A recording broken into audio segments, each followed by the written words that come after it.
आज आप लोग दो ही जने हैं। एक जने का ऑफिशियल वो था, 3 जने में 2 ही जने हैं। आज हम लोग फंक्शन के बारे में बात करेंगे।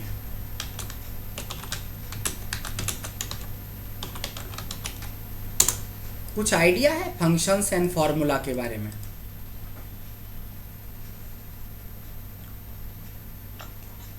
नहीं सर। ये जो वी लुकअप है, सम है, एवरेज है, मिनिमम, मैक्सिमम, जी सर। ये दीज आर फंक्शंस। ओके। और जैसे हम धीरे धीरे एडवांस की तरफ मूव करेंगे तो कुछ फंक्शंस को हम लोग मर्ज करना सीखेंगे, कंबाइन करना सीखेंगे और कॉम्प्लिकेटेड कैलकुलेशंस वगैरह भी हम लोग निकाल पाएंगे। तो उसको हम लोग फार्मूला बोलेंगे। Basically formula is a combination of multiple functions. पहले हमें फंक्शंस को समझना है, फिर उसको मर्ज करना सीखेंगे, मतलब फार्मूला क्रिएट करना हम लोग सीखेंगे।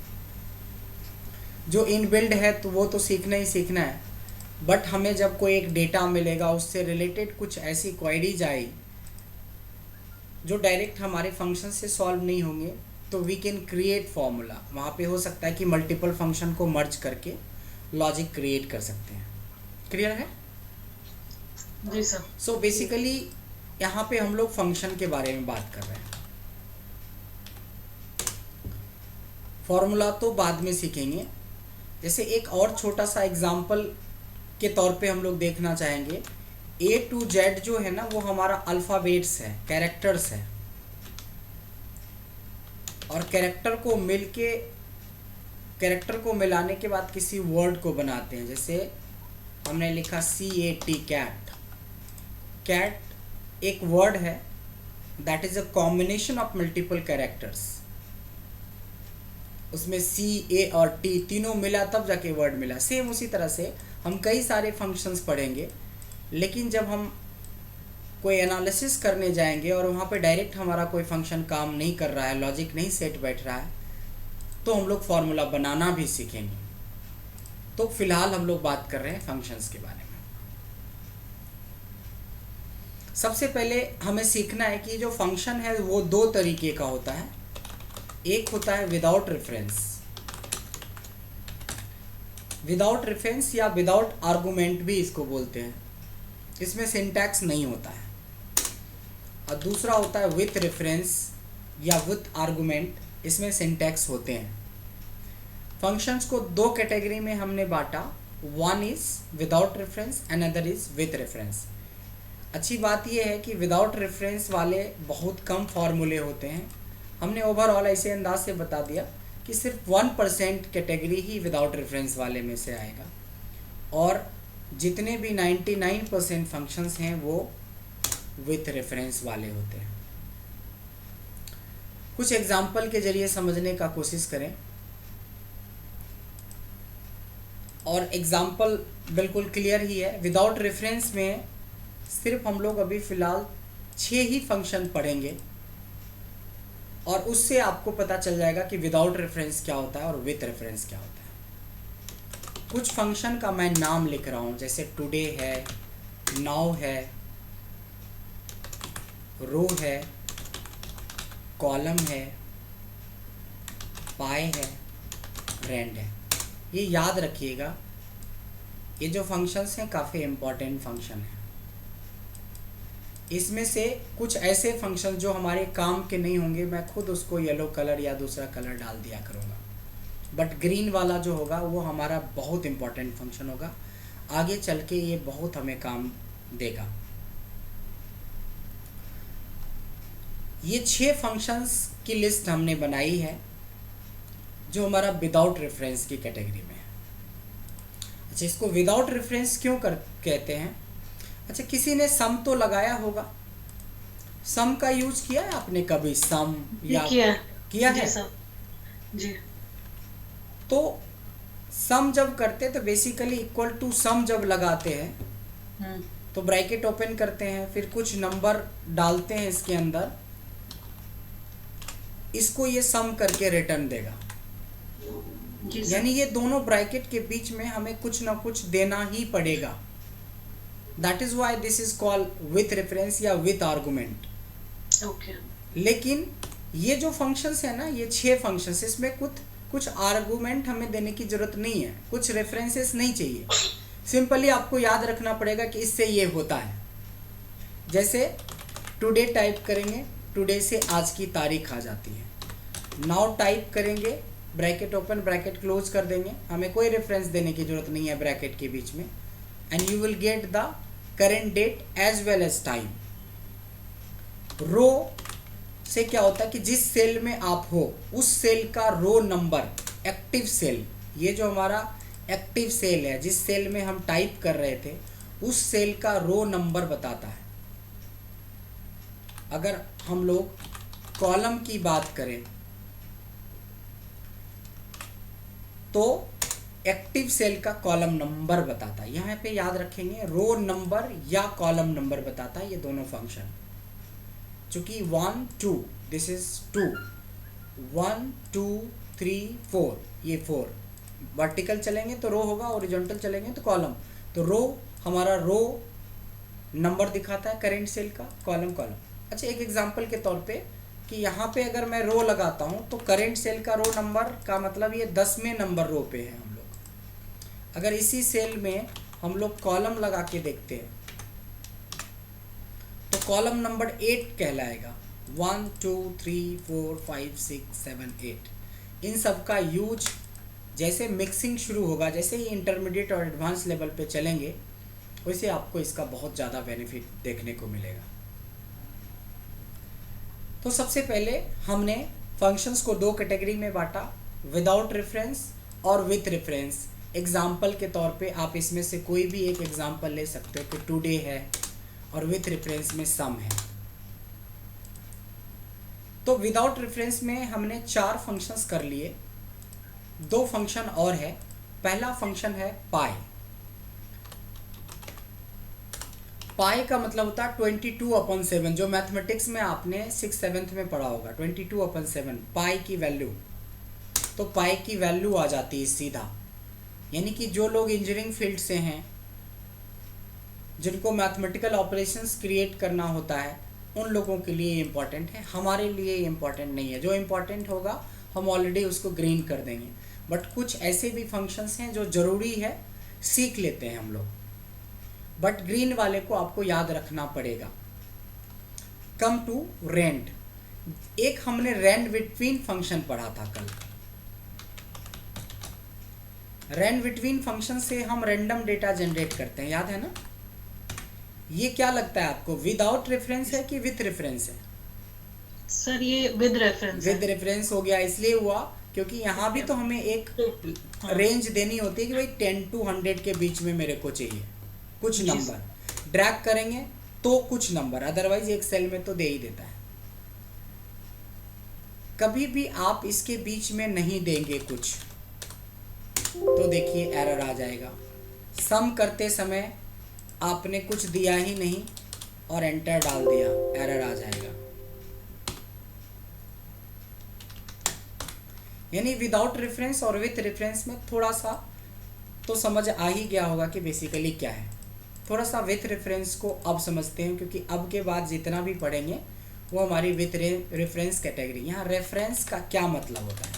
रेफरेंस का मतलब होता है, जैसे मैं एक एग्जांपल के तौर पे बात कर रहा हूँ अभी, कि जब हम किसी इंस्टीट्यूट को ज्वाइन करते हैं या किसी ट्रेनर को ज्वाइन करते हैं तो कोई ना कोई रेफरेंसेस तो होंगे।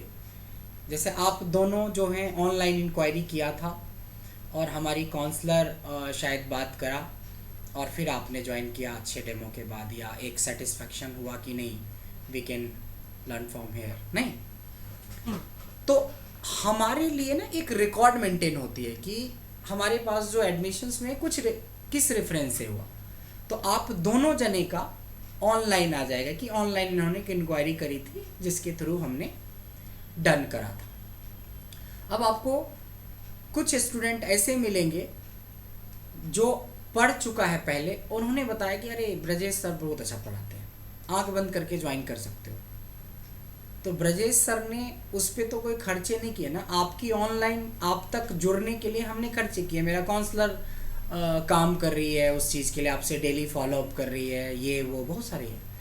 बट आप किसी अपने फ्रेंड को रिकमेंड करते हो कि हाँ देयर इज़ ए गाय, वो उससे आप सीख सकते हो, तो उसके लिए मैंने तो मेहनत नहीं करी, बट वो आपके रेफरेंस पे आ गया। तो हम लोग क्या रेफरेंस में डालेंगे, ऑनलाइन डालेंगे नहीं, तब हम डालेंगे old reference, old student, bracket में नाम लिख दिया सिमी या रिंकू, इस तरीके से। उसी तरह से कई बार क्या होता है, हमारे इंस्टीट्यूट के सामने से गुजरता है कोई, तो हमने बहुत बड़ा सा बोर्ड लगा रखा है होर्डिंग, उस पर देखा डेटा साइंस है, एडवांस एक्सेल है, सिक्वल है, पाइथन है, टैली है, तो देखा कि चलो अंदर चलते हैं। तो जब अंदर आता है तो वहाँ पे मैं रहूँ या मेरे रिसेप्शनिस्ट रहेंगे, उन लोगों को फॉर्म भी भरवाते हैं, उसमें भी एक ऑप्शन दिया रहता है कि आपको कैसे पता चला हमारे इंस्टीट्यूट के बारे में। कोई गूगल लिखता है, कोई वॉक इन लिखता है, something like that is called reference. ये तो हमारी एक अलग एग्जाम्पल थी। नाउ कम टू एक्सेल में रेफरेंस का क्या मतलब होता है। रेफरेंस का मतलब एक्सेल में कुछ भी हो सकता है, that can be a range हो सकता है, कोई एक सिंगल सेल हो सकता है, कोई टेक्स्ट हो सकता है, कोई नंबर हो सकता है, कोई डेट हो सकता है, कोई टाइम हो सकता है, कोई सिंबल हो सकता है, कोई ब्लैंक सेल भी हो सकता है, या और भी बहुत सारी चीज़ें हो सकती है। रेफरेंस मतलब एनीथिंग। अब जो ये रैंड बिटवीन बनाते हैं, तो इन सब रेफरेंस के जो मैंने एग्जाम्पल लिखे हैं, आपके हिसाब से इसमें से कौन सा रेफरेंस इसमें काम कर रहा है रैंड बिटवीन के अंदर। रेफरेंस तो काम कर रहा है, क्योंकि ब्रैकेट ओपन ब्रैकेट क्लोज करके तो एंटर नहीं मार सकते, जैसे हमने पीछे मार दिया। इसमें नंबर काम कर रहा है, नंबर काम कर रहा है, रेंज नहीं काम कर रहा है। यहाँ पे दो नंबर्स काम कर रहे हैं फिलहाल, है ना, नंबर्स काम कर रहा है। अच्छा, जैसे रैंड बिटवीन में आपने पढ़ा ना, to create random number between two given number, same उसी तरह से रैंड भी होता है, और इसका फिक्स है, ये विदाउट रेफरेंस का है, और इसका फिक्स है 0-1 के बीच में होगा, डेसिमल में होगा, एक्सेप्ट 1 होगा, कभी 1 नहीं होता है, ये 1 से कम ही होता है, और पॉइंट में होता है, ये भी रैंडमली चलता है। फॉर एग्जांपल कि हमें बताया गया कि भाई इतने दूर में आप रैंड बिटवीन का यूज़ करके दिखाओ, इतने दूर में रैंड के, हमने सिंपली रैंड डाला, चूँकि ये विदाउट रेफरेंस है, याद रखना पड़ेगा, तो ये एक डेटा दिया, बट टोटल फीचर बिल्कुल रैंड बिटवीन वाला है। देखेंगे सारे के सारे नंबर रैंडमली तैयार हो गया, ये बदलता भी हो इसे रैंड बिटवीन की तरह। चूँकि रैंड बिटवीन पे हमने काफ़ी एग्जाम्पल ले लिए, जिसको भी एक बार फिर भी देख लेते हैं। 1000 से लेके मान लो 1 लाख के बीच में कुछ डेटा हमने तैयार करना है, तो ये हमने यहाँ पे कंट्रोल, चलो ये डेटा बना दिया। हम शॉर्ट कीज़ भी, आज हम लोग शॉर्ट कीज़ भी थोड़ा सा सीखेंगे। तो क्या देखा आपने कि रैंडमली रैंड बिटवीन, तो इसका जो फीचर है सेम इसी का फीचर है, बट इसकी लिमिट है 0 to 1 के बीच में एक्सेप्ट 1, और इसकी लिमिट होती है जो आप सेट करते हो। तो यहाँ पे आपका मिल गया ना, विदाउट रेफरेंस में random number, to create random number between 0 to 1 except 1, और वो डेसिमल में ही होगा। पाई में पाई की वैल्यू होगी, कॉलम में कॉलम नंबर आएगा, रो में रो नंबर आएगा, नाउ में डेट के साथ टाइम भी आएगा, टुडे में सिर्फ तारीख आती है। अच्छा, कभी कभी किसी वर्जन में देखा है कि नाउ में सिर्फ टाइम भी देता है।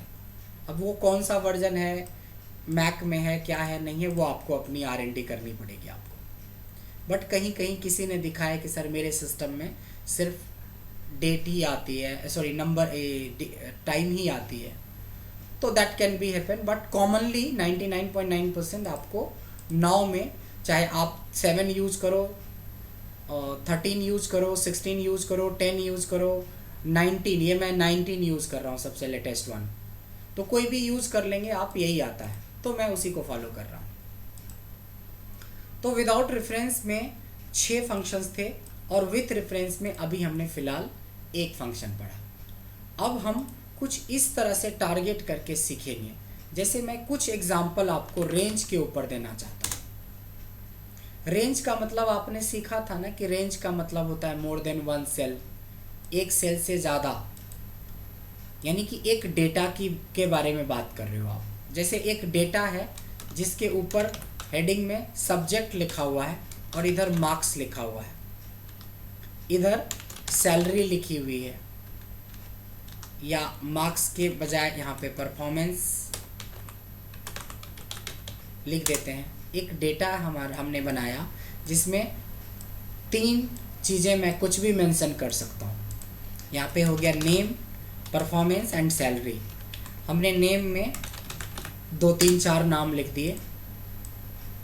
परफॉर्मेंस मैनुअल भी डाल देते हैं, या रैंड बिटवीन से अगर ज़्यादा बड़ा डेटा होता तो हम रैंड बिटवीन का यूज करके रफली कोई डेटा क्रिएट कर चुके होते।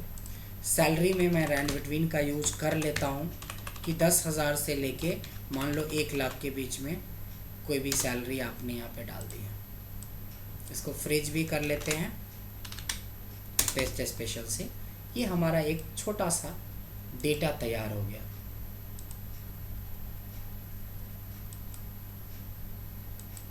अब ये एक डेटा, जब एक डेटा होता है ना, वो डेटा अपने आप में मल्टीपल सेल्स को रिप्रेजेंट करता है। मैंने पहले भी बोला था मोर देन वन सेल, तब हमारा रेंज बनता है एक डेटा। हालांकि वीवीए में एक सेल को भी रेंज बोला जाता है। इसके ऊपर एक प्रोग्राम होता है वीवीए, उसमें एक सेल को रेंज भी बोल सकते हैं, बट यहाँ पे एक्सेल में थोड़ा कॉन्सेप्चुअली देखेंगे कि more than one cell is called range. ये पूरा डेटा की बात कर रहे हैं। अब इस रेंज से रिलेटेड मैं कुछ एग्जांपल देना चाहता हूँ। उसमें एक है सम, एक है मैक्स, एक है मीन, एक है एवरेज और एक है प्रोडक्ट। ध्यान देंगे ये सब के सब रेंज पे चलता है, अकेला पे मज़ा नहीं आता। सम करोगे तो पूछेगा किसका सम। अब क्वेश्चन में ही आपका क्वेश्चन होता है, अगर सम का यूज करना है तो सम किसका। हमने बोला सारे सैलरी को जोड़ दो, तो हेडिंग के साथ लो या विदाउट हेडिंग के लो, चूंकि सम तो नंबर पे काम करता है तो ये न्यूमेरिकल डेटा को सम कर दिया। आपने पूछा सबसे बड़ा नंबर कौन सा है, सबसे ज़्यादा सैलरी कितनी है, तो ये सबसे ज़्यादा सैलरी निकल आया। मैंने बोला सबसे कम कौन है, तो इसमें से सबसे कम निकल के आ जाएगा। एवरेज बोलेंगे कि हमारी एवरेज, मान लो इस बार मैंने क्वेश्चन बदल दिया कि एवरेज परफॉर्मेंस क्या है। किसी की परफॉर्मेंस 98 भी है, किसी की 44 भी है, बट एवरेज परफॉर्मेंस क्या है। आप इसमें हेडिंग के साथ लो या विदाउट हेडिंग, ये तो नंबर पे काम करने वाले हैं सारे। देखो ये सारे के सारे नंबर पे काम करने वाला है। सम नंबर का होता है, मैक्सिमम नंबर में चेक होता है, मिनिमम नंबर में चेक होता है, एवरेज नंबर का होता है, प्रोडक्ट मतलब गुना होता है, मल्टीप्लिकेशन। प्रोडक्ट मतलब गुना होता है, प्रोडक्ट भी नंबर का। मान लो कि इन सब का मल्टीप्लाई चाहिए मेरे को, तो रेंज पूरी ले ली है, इन सब का मल्टीप्लाई। अच्छा नॉर्मल मल्टीप्लाई कैसे करते हैं, स्टार मार्क लगा के, this into this into this into this into this. ये देखिए सेम आंसर आया, बट इसमें कितनी बार इनटू लगाना पड़ा। इसके बजाय अगर मैं एक प्रोडक्ट याद रखूं तो रेंज ही तो सेलेक्ट करना होगा, इसीलिए मैंने बोला कि रेंज पे कुछ हमने आपको एग्जांपल दिए। तो एक कैटेगराइज करके पढ़ोगे ना तो 40-50 फॉर्मूले तो यूँ चुटकी बजाते आप सीख जाएंगे, फंक्शन और फॉर्मूला। अगर हम क्रॉस चेक करें तो देखिए ऑटोमेटिकली हम लोग 12 पढ़ चुके हैं। आज का हमारा टारगेट है 30 कम से कम। चूँकि इसकी वीडियो रिकॉर्डिंग है, 1 नहीं 2 बार देखिए, 4 बार देखिए, 10 बार देखिए, 100 बार देखिए, आपके पास है। चलो एक कुछ और एग्जाम्पल हम लोग लेने वाले हैं, ये भी हमारा रेंज पे ही रहेगा। थोड़ी सी कैटेगरी चेंज है इसीलिए मैंने ये अलग से बनाया है, थोड़ा ध्यान देंगे। एक है count, count A, count blank, उसके बाद एक रोज है और एक कॉलम्स है। ध्यान देंगे एक रोज है एक कॉलम्स है। पहले जो ऊपर पढ़ा था वो रो और कॉलम था, इसी में एस लग गया, बट आपको बड़ी जल्दी समझ में आ जाएगा। देखो इक्वल टू काउंट करके सपोज मैंने पूरी रेंज सेलेक्ट कर ली, तो ये जो आंसर दिया मेरे को 10 दिया। ये जानना जरूरी है कि ये 10 क्या कह रहा है। ये 10 ये कह रहा है कि जो रेंज आपने सेलेक्ट करा है उस रेंज में से 10 ऐसे सेल्स हैं जहाँ पे न्यूमेरिकल वैल्यूज हैं। सपोज मैंने इनका परफॉर्मेंस रिपोर्ट डालना भूल गया तो 9 शो हो जाएगा। इनकी सैलरी मैंने डालना भूल गया तो 8 शो करेगा। मतलब रेंज तो आपने पूरी ली है, देख रहे हैं ना, रेंज पूरी ली है, बट आंसर 8 ही आ रहा है क्योंकि इस पूरी रेंज में सिर्फ 8 ऐसे सेल्स हैं जहाँ पे न्यूमेरिकल वैल्यूज है। तो काउंट क्या करता है? ओनली नंबर्स को करता है, ओनली नंबर्स को काउंट करता है। कौन नंबर? जिसमें वैसे सेल को काउंट करता है जिसमें न्यूमेरिकल वैल्यूज है। आते हैं दूसरा पढ़ते हैं, काउंट ए। काउंट ए का मतलब होता है कि इस रेंज में चाहे नंबर हो, टेक्स्ट हो, सिंबल हो, सबको काउंट कर लेगा। टोटल जो है ये 16 दिखा रहा है, यानी कि 8 तो ये है, 3 हेडिंग है, 8 3 11 12 13 14 15 16 16। अगर मान लो कहीं पे वाट का साइन लगा के छोड़ दिया आपने, आपको मिला नहीं इसका कि परफॉर्मेंस मिला ही नहीं, तब भी पर ये काउंट होगा। कोई भी नॉन ब्लैंक सेल को काउंट करता है, काउंट ऑल, ऑल करता है एक्सेप्ट ब्लैंक सेल। बोल सकते हैं कि सब चीज़ को ये काउंट कर लेता है ब्लैंक सेल को छोड़ के। और ये क्या करता है? ओनली नंबर वाले सेल को काउंट करता है। Now come to count blank. ये तो बताने की चीज़ ही नहीं है, ये तो समझ में आ ही गया होगा क्या होगा कि किसी रेंज में ऐसे कितने सेल्स हैं जो ब्लैंक है। ऐसे एक सेल है जो ब्लैंक है। अगर मैंने एक और डिलीट कर दी, अब 2 ब्लैंक। जो रेंज आपने सेलेक्ट किया है उस रेंज में से कितने सेल हैं जो ब्लैंक है? 2 सेल ब्लैंक है। अभी देखो डेटा छोटा है, तुरंत काउंट कर सकते हो कि 1 2 3 कॉलम यूज हुआ है इसमें, इस डेटा को बनाने के लिए। और रोज़ 1 2 3 4 5 6 रोज़ यूज हुए हैं। बट इसका फॉर्मूला है, रोज़ करोगे और एरे मतलब रेंज सेलेक्ट कर लोगे तो पता चलेगा कि आपको गिनने की ज़रूरत नहीं। अभी ना छोटा डेटा था, कल के डेट में 17,000, 3,652, 19,956 कॉलम तो उतना होता नहीं है, 16,000 होता है। मान लो कि 5,600, तो गिनने तो लगेंगे नहीं 1 2 3 4। Simply what you can do is, just आपको कॉलम फंक्शन याद होना चाहिए, कॉलम्स एस, और डेटा सेलेक्ट कर लोगे आप। अब एक चैलेंज आएगा आपको कि डेटा सर छोटा है तो हम तो माउस से सेलेक्ट कर रहे हैं, कल के डेट में बड़ा बड़ा लाखों लाख में डेटा रहेगा तो कैसे सेलेक्ट करेंगे? उसके लिए हम लोग शॉर्टकीज सीखेंगे। ये देखिए, count A, count blank, rows and columns. ठीक है, तो आपने देखा कि हमने अभी तक में ओवरऑल 17 फंक्शंस का जिक्र कर लिया है। एक इंटरेस्टिंग दिखा रहा हूँ कि ये जो हमारे रो और कॉलम फंक्शन है, this is a part of without reference as well as with reference. ये दोनों की कैटेगरी में भी आती है। अब कभी कभी सिनेरियो हो जाता है कि यहाँ पे हमने सेमी लिखा, यहाँ पे हमने सेमी लिखा और हमने बोला कि भाई सेमी का रो नंबर क्या है। तो एक्चुअल रो नंबर तो करेंट सेल का बताता है विदाउट रेफरेंस में, बट हम विथ रेफरेंस में भी इसको यूज कर सकते हैं। ये देखिए, यानी कि इस बार 30th नहीं बता के 28th बता रहा है। सेम उसी तरह से अगर मैं सिंपल कॉलम इसी सेल में लगाता तो सेकेंड बताता, बट मैं इस कॉलम को विथ रेफरेंस भी यूज कर सकता हूँ।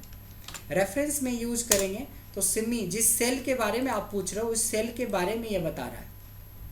सो इंटरेस्टिंग है, ये रो और कॉलम दोनों कैटेगरी में आती है, विथ वाले में भी आती है और विदाउट वाले में भी आती है। क्लियर हो गया? चलिए, वेरी गुड। नाउ कुछ ऐसे एग्जाम्पल अब हम लोग लेंगे जो सिंगल सेल पे हो। देखा आपने अभी ज़्यादातर जितने भी हमने 10 किए, ये 10 के 10 रेंज पे था कहीं ना कहीं, चाहे 2 सेल का रेंज हो या पूरा डेटा का रेंज हो। रेंज मोर देन 1 सेल के ऊपर हमने ज़्यादातर काम किया। इसलिए मैंने एक छोटा सा हेडिंग बना दिया ताकि आप सेग्रीगेट करके समझ पाएँ। आइए अब हम कुछ ऐसे पढ़ेंगे जो सिर्फ टेक्स्ट पे काम करता है और वो भी सिंगल सेल पे। मैं दो बातें एक साथ लिख रहा हूँ। सिंगल सेल, देखिए ये भी सिंगल सेल पे चल रहा है, ये एक रेंज पे चल रहा था, ये सिंगल सेल पे चल रहा है। लेकिन ये कुछ एग्जाम्पल है जो सिर्फ टेक्स्ट के लिए यूज होता है। अब बड़ा सिंपल है, आप लोगों ने ये देखा भी होगा कभी ना कभी, एक अपर होता है, एक लोअर होता है, एक प्रॉपर होता है। जैसे कई बार क्या होगा कि आपके पास हज़ारों डेटा आ सकता है जिसमें टाइपिंग मिस्टेक हो सकती है। मिस्टर ब्रजेश आनंद, मिस सिमी सिंह, फिर लिखा मिस रिंकू कुमारी, ऐसा। अब देखेंगे इसमें भी एक एरर कर देते हैं, इसमें कहीं पे भी स्पेल मिस्टेक नहीं है, इसमें केस मिस्टेक है। केस बेसिकली एक्सेल के अंदर 3 केस होते हैं, एक अपर केस होता है, एक लोअर केस होता है, एक प्रॉपर केस होता है। अपर का काम होता है कि सारे के सारे टेक्स्ट को अपर में कन्वर्ट कर देना, मतलब सारे को कैपिटल में कन्वर्ट कर देना। लोअर का काम होता है सबको स्मॉल लेटर में कन्वर्ट करना, और प्रॉपर का काम होता है हर एक वर्ड का पहला लेटर कैपिटल, जैसे हम लोग प्रॉपर केस में नॉर्मली लिखते हैं। बट सवाल होता है अभी एक एक कर रहे हैं, अगर मेरे को सबको करना हो तो सबको करना है ना, तो भी आपको एक ही यूज करना है। जैसे अपर आप लगाया और एक ब्रजेश वाले को कर दिया, उसके बाद आपको कुछ नहीं करना, इसको पकड़ के जहाँ तक डेटा है, चाहे वो 3 हो, 3000 हो, 3 लाख हो, ड्रैग कर लो जहाँ तक डेटा है, ये सब अपर में कन्वर्ट हो गया। उसी तरह सब का सब लोअर में चाहे तो लोअर में कन्वर्ट हो सकता है, सब का सब प्रॉपर में चाहेंगे तो प्रॉपर कन्वर्ट हो सकता है। आई होप ये तो बहुत बेसिक है नहीं, बट ये इम्पॉर्टेंट है, ये बहुत ज़्यादा इम्पॉर्टेंट फंक्शन है। ये सब खूब यूज होगा, जिसको मैं ग्रीन कर रहा हूँ ये सब काफ़ी यूज होगा। प्रोडक्ट का यूज थोड़ा नहीं होता है, मल्टीप्लिकेशन लोग ज़्यादातर सिंबल लगा के करने में पसंद करते हैं। यहाँ तक समझ में आ गया होगा। एक और ऐसा फंक्शन है जो सिंगल सेल पे ही डिपेंडेंट है, but that can be a text और नंबर और सिंबल, कुछ भी हो सकता है। ये क्या है? ये है लेन, बड़े सिंपल है। लेन का मतलब होता है number of character including space. अगर मैं ये जानना चाहता हूँ कि मिस्टर ब्रजेश आनंद में कितने कैरेक्टर्स यूज हुए हैं इंक्लूडिंग स्पेस, तो 17 हुआ है। तो कैरेक्टर मैंने बोला तो अल्फ़ाबेट तो कैरेक्टर होता ही है, सिंबल भी तो कैरेक्टर ही होता है, तो इसमें स्पेस को भी इंक्लूड किया गया है और डॉट को भी इंक्लूड किया गया है, तो 17 हो गया। अगर मैं सबका निकालना चाहता हूँ तो कभी भी ऐसा नहीं होता कि इक्वल टू लेन लगाया और सारे रेंज को सेलेक्ट करके ही ऐसे निकाल देंगे एक बार में, तब तो एरर आ जाएगा। क्या बोला मैंने? सिंगल सेल का फंक्शन है। तो सिंगल सेल का फंक्शन में मतलब लेन ऑफ ब्रजेश अगर हमने किया तो ऑटोमेटिकली उसके सामने खींचते जाएंगे, सिमी का निकल आया, रिंकी का निकल आया। So this is called lane. Lane is again very important, अच्छा फंक्शन है लेन भी। यहाँ तक होपफुली समझ में आ गया होगा। देखिए 23 पे पहुँच गए हम लोग। हमने 30 का टारगेट बनाया, तो शुरुआती दौर में लग रहा होगा कि सर 30 कुछ ज़्यादा हो जाएगा, लेकिन अगर हम थोड़ी वीडियो का हेल्प ले लें, थोड़ा आपको हल्का नोट्स भी मिलेगा, इन सब का अगर हम हेल्प ले लें तो बेसिकली 30 के आपको 100 में भी ज़्यादा टाइम नहीं लगेगा। बट वही बोला कि रिवीजन थोड़ा करते रहना है। शुरुआती जो भी चीज़ें हैं ना बेसिक है, इसमें से कुछ चीज़ें आपको बहुत ज़्यादा काम आ जाएगा और कुछ चीज़ें हो सकता है बाद में काम ना आए।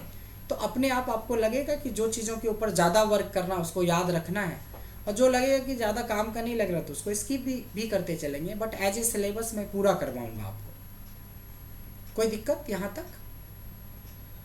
नहीं सर। रिंकू आपसे सवाल है अपर, लोअर और प्रॉपर, इवन लेन भी, चारों आप ही को बताना है। चारों मुझे। ओके। सिंबल है हम्म।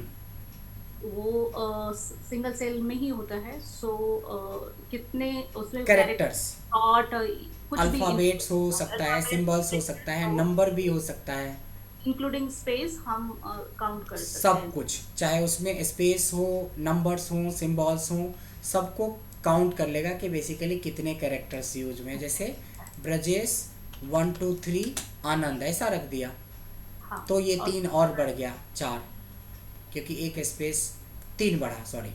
क्लियर है? ये तो हमने अभी देखा कि कैसे हम लोग 23 तक पहुंच चुके हैं।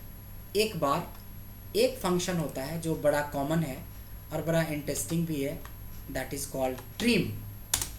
हम लोग बाल वगैरह का ट्रिमिंग करते हैं ना, थोड़ा सा ट्रिमिंग, हाँ। सेविंग, लड़के लोग दाढ़ी का करते हैं मोस्टली। और ट्रिम, तो ट्रिमिंग से ट्रिम बना है। तो ट्रिमिंग में बेसिकली क्या होता है कि हम लोग जो अननेसेसरी वाला पार्ट है उसको अलग करते हैं। यहाँ पे ट्रिमिंग का मतलब होता है, कई बार जाने या अनजाने में हम अननेसेसरी स्पेस बहुत ज़्यादा डाल देते हैं। जैसे Ram is a good boy, देखो पढ़ने को तो सब लोग यही पढ़ेगा कि Ram is a good boy लिखा है, बट ग्रामेटिकली ये गलत है। अगर मैंने बोला Ram is a good boy, इसमें क्या हुआ, आगे से दे दिया गैप, इसमें बीच बीच में गैप दिया। कुछ लोगों का आदत होता है पीछे ही बाद में डाल दिया, ऐसा। अब प्रॉब्लम क्या होगा कि ऑलरेडी आपके इस सेट में Ram is a good boy लिखा हुआ है। एक फंक्शन थोड़ा सा शॉर्ट कीज होता है, 3 इडियट्स मूवी में भी यूज हुआ था, कंट्रोल F। अब अगर आप कहते हो कि Ram is a good boy कहाँ है, तो ये बोलेगा है ही नहीं। देखिए प्रॉब्लम क्या हो सकता है। लेकिन वहीं पर मैं पूछूं कि भाई रैंड बिटवीन कहाँ है, तुरंत ढूंढ के दे दिया। देखिए यहाँ पे कर्सर पहुँच गया यहाँ पे। या कोई भी चीज़ इस सीट में कोई भी चीज़ देखेंगे कि कहाँ है, ब्रजेश कहाँ है, ये देखो तुरंत आ गया, यहाँ पे है ब्रजेश। लेकिन Ram is a good boy क्यों नहीं लिखा? देखिए है तो आपके पास डेटा आएगा और आप कंट्रोल F करके फाइंड भी करने की कोशिश करेंगे, बट प्रॉब्लम है। ऐसे डेटा को क्लीन करना बहुत ज़रूरी है, ऐसे डेटा को ट्रिम करना बहुत ज़रूरी है। तो ट्रिम करना मतलब इसको पहले एक इसकी लेंथ चेक कर लें कि कितनी है। फिलहाल जो इसकी अभी जब तक ये ख़राब है, ये डेटा की लेंथ किसी की 22 है, किसी की 22 है, किसी की 26 है। लेकिन एक्चुअल लेंथ इसकी कितनी होनी चाहिए वो हम ट्रिम करने के बाद बताएंगे।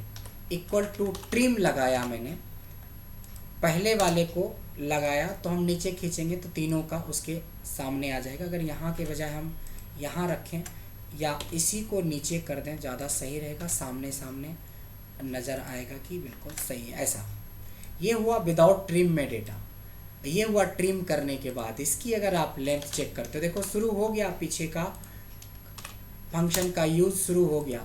अगर हमारे पास लेंथ नहीं होता तो कैसे हम इसको पता करते कि डिफरेंस क्या है, कि इसमें कितना एक्स्ट्रा लेंथ है। एक्चुअली 18 होना चाहिए, 22 है, 4 एक्स्ट्रा है, इसमें भी 4 है, इसमें तो 8 ज़्यादा है, बट सब ये है, ऐसा होना चाहिए। तो कुछ लोग जाने अनजाने में करते, कुछ लोगों की हैबिट ही होती है कि कुछ लिखना रहेगा तो पहले स्पेस ही उसका हाथ से चलता है। बट हो सकता है कि इसकी वजह से बहुत प्रॉब्लम हो जाए, जो आईडी ढूंढो वो आईडी मिले ही नहीं, क्योंकि स्पेस एक कैरेक्टर है, अनइनविजिबल कैरेक्टर है, तो पता भी नहीं चलेगा और उसकी वजह से बहुत परेशानी हो सकती है। So trim is a very good option, बहुत अच्छा चीज़ है, ट्रिम हमें पता होना चाहिए। तो आई होप ट्रिम में समझ में आ गया होगा, ट्रिम में कोई दिक्कत नहीं हुई होगी। जी सर। Okay great. अब मैं सिर्फ 6 फंक्शन पढ़ाने वाला हूँ अभी, और उसका जो थोड़ा जैसे हम लोग थोड़ा थोड़ा चीज़ करके चलते हैं। पहली बात, इसी को कॉपी कर लें। ये जो फंक्शन है सबसे पहले तो सिंगल सेल बेस्ड है, नंबर भी हो सकता है, टेक्स्ट भी हो सकता है, सिंबल भी हो सकता है, कुछ भी हो सकता है। इसके अलावा इसकी एक और खासियत है, इज इज स्टार्टिंग फंक्शन। ये सारे 6 फंक्शन अभी हम लोग करेंगे। 6 के 6 फंक्शन इज से स्टार्ट होता है, इसकी खासियत ये है और बड़ा आसान है। ये तो आप अभी तक जितना पढ़े हो सबसे आसान है। एक है इज नंबर, एक है is text, is odd, is even, is error और एक होता है इज ब्लैंक। एकदम बिल्कुल समझ में आ जाएगा। जैसे मैंने यहाँ पे कोई एक कुछ चीज़ें लिख दी है, मैं सिंपली पूछ रहा हूँ इज नंबर, क्या यह एक नंबर है? आप ही लोग बताएंगे कि इसका जवाब यस आएगा या नो आएगा। क्या यह एक नंबर? यस आएगा, लेकिन इसका जो आंसर आता है वो ट्रू और फॉल्स में आता है। यस मतलब ट्रू, फॉल्स मतलब false. Is starting and based on true और फॉल्स। देखिए इज टेक्स, क्या यह टेक्स है? फॉल्स है ना, ये तो नंबर है। क्योंकि ये तो 7 तो नंबर है ना, तो इज टेक्स पूछ रहे क्या ये टेक्स है? नहीं जी, मैं किसी और टेक्स के बारे में पूछता हूँ। इज टेक्स, क्या यह एक कोई टेक्स है लिखा हुआ? Yes, this is a text, true. Is odd, Arvind Kejriwal का ऑड इवन चलता रहता है। ये देखिए, क्या यह 7 जो है वो ऑड नंबर है? यस, ऑड है। इज इवन, क्या यह इवन नंबर है? यस, नहीं, फॉल्स, क्योंकि ये इवन नंबर नहीं है, ये तो ऑड नंबर है। ऑड में देखिए ट्रू बोला और इवन में फॉल्स बोला। अब बोलोगे सर ये तो दिख ही रहा है, तो क्या ज़रूरत है? क्योंकि जब आप लाखों डेटा पे करोगे तो एक एक करके थोड़ी ना चेक करोगे। एक फार्मूला लगाया, सबका पता चल जाएगा कौन ऑड है कौन इवन है। आइए यहाँ पे इज एरर को बाद में पढ़ते हैं, पहले इज ब्लैंक पढ़ते हैं। इज ब्लैंक, क्या यह सेल ब्लैंक है जिसको मैंने सेलेक्ट किया है? तो बोलेगा यस, ये ब्लैंक है। इज ब्लैंक, क्या यह ब्लैंक है? नहीं, ये ब्लैंक नहीं है जो आप इस बार सेलेक्ट करें। अच्छा, कई बार क्या होता है कि हम कुछ ऐसी गलती करते हैं एक्सेल में काम करते हुए जिसके वजह से एरर आ जाता है। जैसे हमने बोल दिया रिंकू इनटू सिमी, इसका क्या आंसर होगा? प्लस माइनस गुना भाग जो होता है ना, जो ऑपरेशन मैथमेटिकल ऑपरेशंस करते हैं वो नंबर्स पे होता है, टेक्स्ट पे नहीं होता है, तो सीधा एरर आ जाएगा। यही है ये इज एरर। क्या यह एक एरर है? 7, क्या आपको एरर नजर आ रहा है? नहीं जी, फॉल्स। इज एरर, क्या यह वाला सेल आपको एरर नजर आ रहा है इसमें? यस, ये एक एरर है। यानी कि इज नंबर में ये चेक करता है कि नंबर है या नहीं है, अगर है तो ट्रू, नहीं तो फॉल्स। टेक्स्ट में चेक करता है कि टेक्स्ट है या नहीं, अगर है तो ट्रू, नहीं है तो फॉल्स। ऑड में चेक करेगा, ऑड है तो ट्रू, नहीं है तो फॉल्स। इवन में चेक करेगा ऑड है या नहीं है, सॉरी इवन है या नहीं है, ट्रू या फॉल्स। एरर में चेक करेगा, जिस सेल के बारे में आप पूछ रहे हो उसमें एरर है या नहीं है तो ठीक है, ट्रू बताएगा, नहीं है तो फॉल्स। ब्लैंक है तो ट्रू, नहीं है ब्लैंक तो फॉल्स। आई होप कि ये तो बहुत ज़्यादा वाला आसान है और इसका देखेंगे हम लोग जब इफ़ पढ़ेंगे, इतना इसका यूज है कि आपको मज़ा आ जाएगा इसके बारे में सीख के। इसका यूज इतना अच्छा है, हम इतने कॉम्प्लिकेटेड फॉर्मूला जनरेट कर सकते हैं खुद से, यानी हम प्रॉब्लम सॉल्व कर सकते हैं खुद से इन सब की हेल्प से, इन सारे फंक्शंस की हेल्प से। इसलिए जितने भी ग्रीन किया है, मतलब आप ये समझ लो कि 2-3 को छोड़ के सारे ही बहुत बहुत बहुत ज़्यादा इम्पॉर्टेंट है और उससे भी ज़्यादा है कि बहुत ज़्यादा ईजी है। इसलिए इसमें रिस्क मत लीजिएगा, इसको पूरा याद करना है अच्छे से, ताकि जब मैं इफ़ में जाऊँ, लॉजिकल फंक्शन बनाऊँ, तो मैं बोल दूँ कि इज एरर लगा लेना, तो आपको पता होना चाहिए कि इज एरर क्यों लगाया, क्योंकि एरर को चेक करने के लिए लगाया। मैंने बोला कि ऑड वाले नंबर को अलग कर लो, तो इज ऑड रहेगा, आपको पता होगा इज ऑड, तभी तो आप अलग के बारे में सोचोगे। मान लो एक लिस्ट दे दी, ऑड और इवन मिक्स है उसमें, मैंने बोला ऑड को अलग करो, इवन को अलग करो। अब ऐसा कोई डायरेक्ट फार्मूला ही नहीं होता है जो ऑड को अलग कर दे, इवन को अलग कर दे। तब हमें इफ़ के साथ लॉजिक लगाना पड़ेगा, इज इवन, इज, ऑड, यानी कि फॉर्मूला बनाना सीखेंगे। अभी तक तो फंक्शन हम लोग पढ़ रहे हैं, फंक्शन तो 50-100 जाने में देरी नहीं लगेगा।